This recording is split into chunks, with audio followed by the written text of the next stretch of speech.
let us move forward with the problems. The next problem.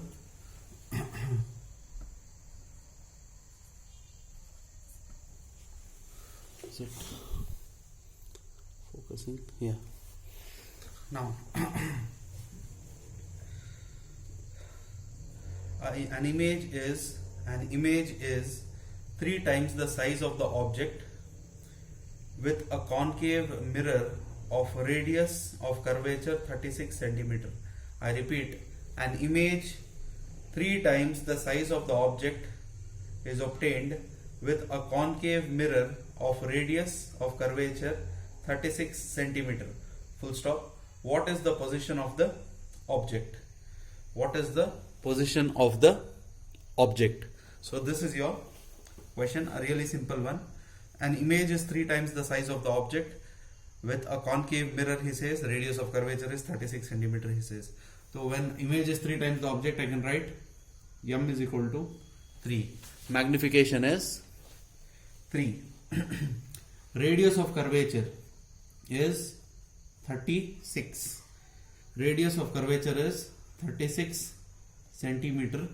I'll put a minus sign because concave mirror, what happens for a concave mirror? Radius of curvature is what do you say, जब concave mirror इस तरीके से होगा, radius of curvature इधर आएगा, light का direction उधर जाता है, तो center यानी pole से measure करेंगे तो negative में आएगा, उसलिए radius of curvature is 36. जिनको समझ में नहीं आ रहा है ये, as soon as you read concave mirror, go to the concave mirror basic diagram, look at there where the radius of curvature is located.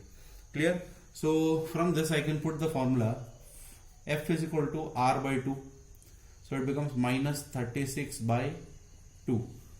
Minus 36 by 2. Therefore it is minus 18 centimeter. So you have got the focal length. तो अभी magnification 3 बोला है, तो magnification can either B +3 और it can be -3. तो दोनों cases करने पड़ेंगे. पहला केस होगा रियल इमेज के लिए. अगर जो इमेज फॉर्म हुआ है वो रियल है तो फिर मैग्निफिकेशन क्या होगा? रियल इमेजेस के लिए मैग्निफिकेशन नेगेटिव होता है, तो -v/u is the basic formula. -3 लिख लिया है, तो इससे मुझे मिलेगा v is equal to 3 times u. ठीक है. अब उसके बाद 1/f is equal to 1/u plus 1/v. Minus यहां नहीं, वो 1/v माइनस 1/u आता है. किसके लिए? लेंस का फॉर्मूला. ठीक है. तो इसको जब आप ये सब्स्टिट्यूशन आप खुद करोगे, ठीक है, f की जगह -18 डाल लो, v की जगह 3u डाल के सॉल्व करो, आपको u मिलेगा. ठीक है. u आपको आना चाहिए -24 centimetre. you should be getting -24 centimeter. That means the object is at a distance of 24 centimeter from the mirror. It means object is at a distance of 24 centimeters from the mirror. Negative sign क्या बता रहा है? It means that it is measured opposite to the direction of incident ray. Basically ये वाले figure की बात हो रही है. ठीक है. क्योंकि R भी इधर तरफ आएगा, यहाँ C मार्क करेंगे तो R ऐसा आएगा. डायरेक्शन ऑफ रे इस तरह है तो R नेगेटिव आएगा. ऑब्जेक्ट भी इधर तरफ आ रहा है -24 सेंटीमीटर पे. I hope that is clear. Next for virtual image. Second case इसमें, अगर वर्चुअल इमेज बना, mind you they will not give you the cases, they will only tell this. जो डेटा मैंने क्वेश्चन में पढ़ा था, हमें खुद समझ लेना है कि दोनों केसेस हो सकते हैं. वर्चुअल इमेज के लिए m is equal to +3, that is -v/u. From this what will you get? v is equal to how much? -3u. ठीक है. तो इसको आप खुद सॉल्व करोगे, वापस ये फॉर्मूला डाल के 1/f equals 1/u plus 1/v डाल के सब्स्टिट्यूशन करो और u फाइंड आउट करो. तो u फाइंड आउट करोगे तो आपको मिलेगा -12 सेंटीमीटर. तो the object is at a distance of 12 centimeter from the mirror. Negative sign means the measured opposite direction of the incident ray. अब थोड़ा देखो इधर, ये सम को थोड़ा समझते हैं. ठीक है. यहाँ पर सेंटर मार्क करेंगे, ठीक है। सेंटर कितनी दूर पे है? -18 पे, ठीक है। सॉरी, रेडियस ऑफ कर्वेचर -36 पे, ठीक है। यहाँ से यहाँ तक 36 है, ठीक है। F 18 पे है, तो F समवेयर हियर है फोकल लेंथ। फोकल लेंथ यहाँ से यहाँ मेजर हुआ है -18, तो वो प्रिंसिपल फोकस इधर है, ठीक है। इमेज जब फाइंड आउट किया U -24 पे है, -24 is greater than 18 and less than 36। इसका मतलब इधर के केस में इमेज यहाँ कहीं पर है, ठीक है। ऑब्जेक्ट इधर है, इमेज दूर फॉर्म हो रहा है, ठीक है। वो हम U को 3 टाइम मल्टीप्लाई करेंगे तो मिल जाएगा अभी इमेज डिस्टेंस। यहाँ पे अगेन वापस C है और F है एज यूजुअल, ठीक है। U -12 मिल रहा है, F कितना है? F जो है 36 है और प्रिंसिपल फोकस 18 है। 18 और 12 यानी ये 18 पर है, 12 मतलब यहाँ पर कहीं पे इमेज ऑब्जेक्ट फॉर्म हो रहा है। तो इसका मतलब ये है कि पहले केस में रियल आएगा, क्योंकि C एंड F के बीच में आएगा, तो जाहिर सी बात है beyond C, between F and C, at C image, between F and C, beyond C image. तो जैसे जैसे ऑब्जेक्ट आगे बढ़ेगा इमेज पीछे आएगा। तो C एंड F के बीच में अगर ऑब्जेक्ट है, इमेज यहाँ पर कहीं पर आएगा, इसलिए 3 टाइम्स आ रहा है, ठीक है। यहाँ पर वर्चुअल इमेज क्यों आ रहा है? F से और F और पोल के बीच में है, तो जाहिर सी बात है at F होगा तो इन्फिनिटी है, ऑब्जेक्ट at F है तो इन्फिनिटी होगा। F एंड पोल के बीच में है इमेज, तो जाहिर सी बात है वर्चुअल आएगा इधर तरफ। तो that is how you need to understand a problem. Just blindly solving it will also not fetch you anything. आपको सही मानों में उस चीज को समझना पड़ेगा, only then it will be helpful. I hope this one sum is clear. Let us solve another one. An object is placed at a distance of 40 cm. I think this is your sum number 8. Let us move on to sum number 9. ठीक है। An object is placed at a distance of 40 cm. An object is placed at a distance of 40 cm from a concave mirror of focal length 15 cm. Full stop. If the object is displaced through a distance of 20 centimeters towards the mirror, by how much distance is the image displaced? I repeat, an object is placed at a distance of 40 centimeter from a concave mirror of focal length 15 centimeter. Focal length 15 centimeter. If the object is displaced through a distance of 20 centimeter towards the mirror, comma, by how much distance is the image displaced? तो सबसे पहले concave mirror है, question कुछ ऐसा है, एक concave mirror है, ठीक है। वो शेडिंग आप डाल लो, ठीक है। फिर ये मत बोलना सर करेक्शन में आपने देखा था, यहाँ पर आप खुद नहीं कर रहे हो, ठीक है। You are very good at finding mistakes, isn't it? But your own mistake you will never find. So object is placed at a distance of 40 centimeter, ठीक है। Focal length 15 centimetre, object distance यहां पर कहीं पे, ठीक है, eight a distance of 40, u is equal to -40. Then from a concave mirror of focal length 15 centimeter, focal length small f 15 centimetre, ठीक है। तो समय ये आया आपका ऑब्जेक्ट, ठीक है। ऑब्जेक्ट यहाँ पर है, focal length 15, somewhere here is your principal focus at a distance of 15 centimetre, ठीक है। That is your first case. पहले केस से कुछ ना कुछ सॉल्व कर सकते हैं ना।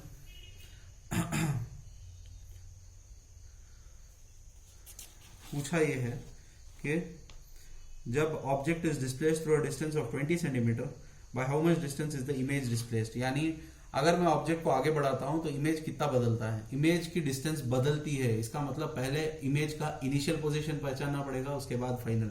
तो इस केस के लिए पहले इमेज डिस्टेंस पहचानना पड़ेगा। So 1/f is equal to 1/v plus 1/u use करेंगे, और इससे आप u एंड f वगैरह है आपके पास, तो v पहचानोगे कितना आएगा। ठीक है, आप खुद सब्स्टिट्यूट कर लेना, u की जगह पर -15 डाल लो f की जगह पर, और ये माइनस होगा, सॉरी, क्योंकि ये इधर तरफ आ रहा है, direction of the ray is this way.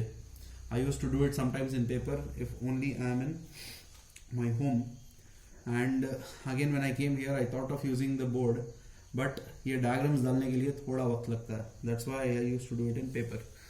Anyhow, if you want me to do it on board, I'll do it on board. Not much of a difference because it's just the writing. Yeah, what you listen, that is more important. So -15 and -40 आप solve करें, v आपको आना चाहिए -24 centimetre. ठीक है, -24 centimetre. Done. f equals r/2 use करके यहाँ पे हमारी इंफॉर्मेशन के लिए f इक्वल्स r/2 होता था, r इक्वल्स 2f आता है, r इक्वल्स 2f, तो इसका मतलब -30 पे आएगा। ठीक है, तो इससे थोड़ा आगे यहाँ पर आएगा आपका सेंटर। ठीक है, वो बस हमारे समझ के लिए, यहाँ पर डालने की जरूरत तो नहीं है। सेकंड केस क्वेश्चन आप देखिए, Yes, told if the object is displaced through a distance of 20 centimetre towards the mirror, तो ऑब्जेक्ट यहां पर था 40 पे, यहां से हटाकर अगर मैं 20 पर लेके आ जाऊं, 15 के बाद आएगा, इससे बीच में आएगा, तो यहां पर इसकी नई पोजीशन आ जाएगी। ये ऑब्जेक्ट यहां पर था, ये नई पोजीशन है ऑब्जेक्ट की। ठीक है, अगर 20 सेंटीमीटर पर नया डिस्टेंस u डैश इज कितना आएगा, जाहिर सी बात है -40 था, यहां तक -40 था, 20 आगे बढ़ाया तो 20 कम हो गया ना, तो it is now -20 centimetre, -20 centimetre, that is minus of 40 -20। ठीक है, या तो आप -20 डायरेक्टली लिख सकते हैं, या फिर माइनस ऑफ 40 -20 आगे बढ़ाया था, माइनस एज इट इज, तो -20 centimetre. Done. f focal length बदलेगी नहीं, फोकल लेंथ मिरर के हिसाब से बनती है, ऑब्जेक्ट और इमेज के हिसाब से नहीं। तो वापस 1/f is equal to 1/v plus 1/u, second time कर रहे हैं तो v dash u dash use करके इसमें से अब v डैश पहचानेंगे।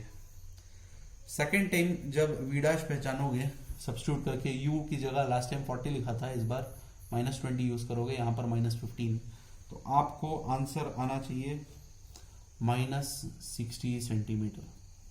ठीक है, पहली बार -24 आया था, यानी इन दोनों के बीच में देखो, beyond C between f and c follow हो गया पहला वाला, तो हम सही है यहाँ पे। दूसरी बार between f and c object है, तो बियॉन्ड c आना चाहिए, 40 के ऊपर आना चाहिए, -60 आया, इसका मतलब हमारा आंसर करेक्ट है। डन। तो v डैश मिल गया, v मिल गया। ठीक है, लेकिन उसने पूछा यहां तक नहीं है, उसने ये पूछा है, फाइनल पोजीशन नहीं पूछी है, ही हैज आस्क्ड कितना बदला डिस्टेंस, तो we need to use difference between v and v dash. जो उसने पूछा है वो डेल्टा v है। ठीक है, that can be return v dash difference of v। ठीक है, अब यहां पर ये माइनस साइन का मतलब नहीं रहेगा, डायरेक्टली 60 -24, डायरेक्टली 60 -24, यानी कि 36 centimetre is the change in the position of image.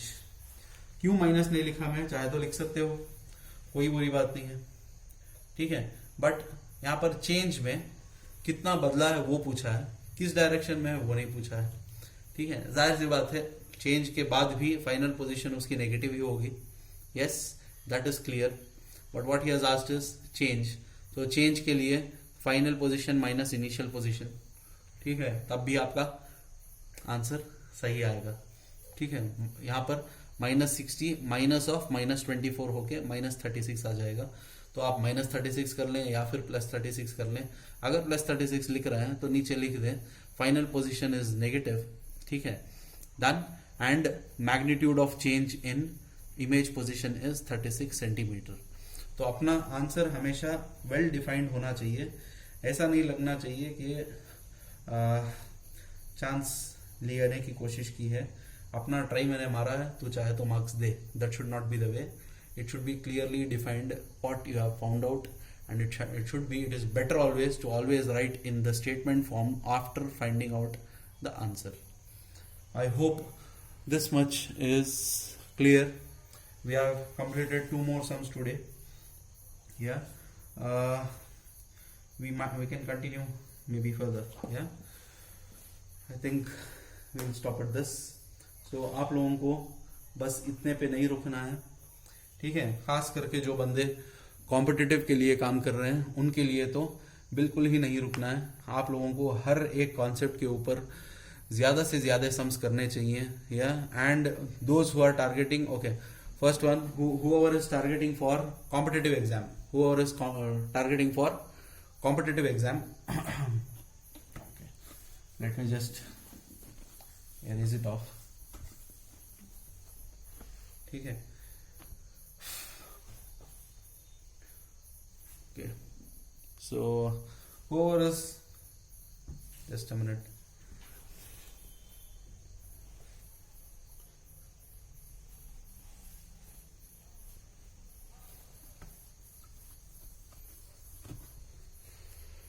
all right.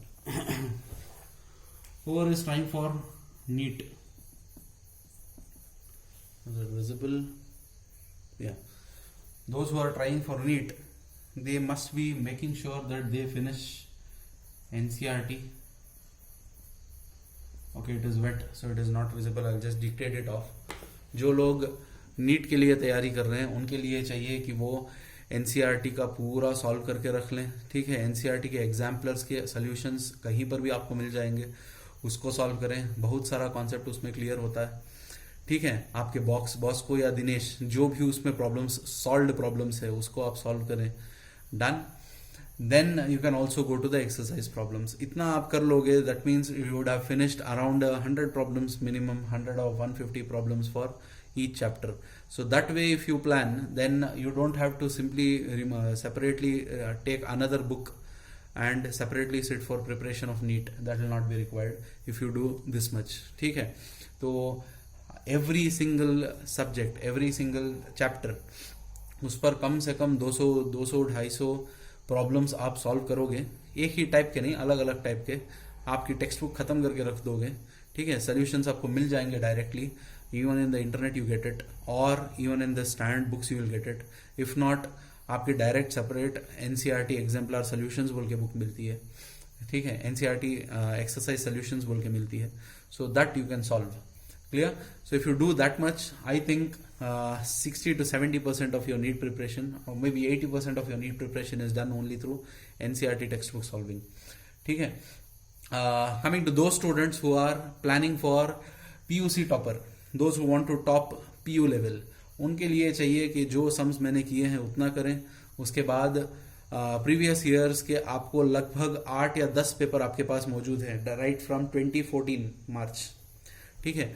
वहां से कंटिन्यूस आपके पास कई सारे पेपर्स मौजूद हैं। हर पेपर का प्रॉब्लम आप सॉल्व करें, ठीक है। एंड देन बॉस को के प्रॉब्लम्स खत्म करें, ठीक है, या फिर दिनेश के प्रॉब्लम्स खत्म करें।